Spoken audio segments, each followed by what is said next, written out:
rendez-vous musical de l'année. 32 artistes qui vont se disputer 12 trophées, les victoires de la musique sur France 2.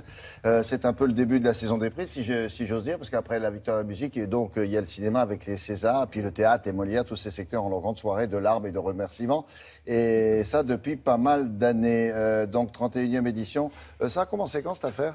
1985, les premières victoires de la musique qui, à l'origine, rassemblaient aussi la musique classique, le jazz et même les spectacles d'humour. Et donc, on se demande aujourd'hui qui va succéder à Christine and the Queens, artiste féminine l'année dernière, Julien Doré, sacré chez les garçons.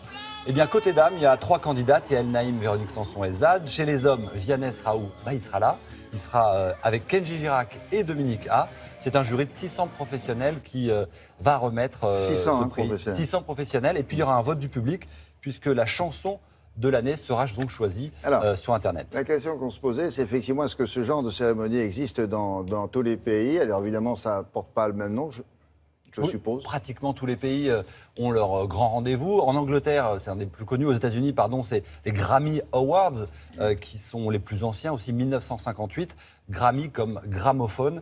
Ça sera la 58e édition qui se tiendra d'ailleurs lundi prochain à Los Angeles. Mais ce sont les Oscars, bien sûr, Myriam en parlait tout à l'heure, qui sont les vrais pionniers de ces grands rassemblements de stars. Hier, c'était Gable Bogart, aujourd'hui Clooney, Brad Pitt, Angelina Jolie.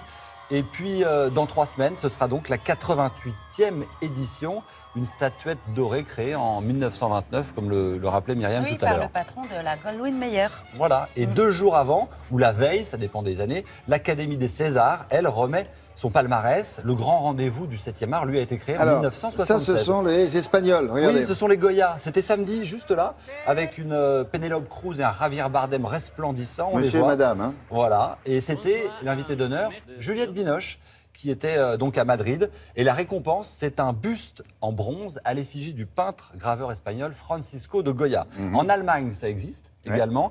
Et là, c'est une femme, un buste de femme surnommé Lola, en hommage à Marlène Dietrich. Oui, dans l'Ange bleu. Dans l'Ange bleu, absolument. Ouais. En Italie, on remet aussi une sculpture, une réplique de David de Donatello. David de Donatello, c'est depuis 1955. La cérémonie s'appelle les Davids, d'ailleurs.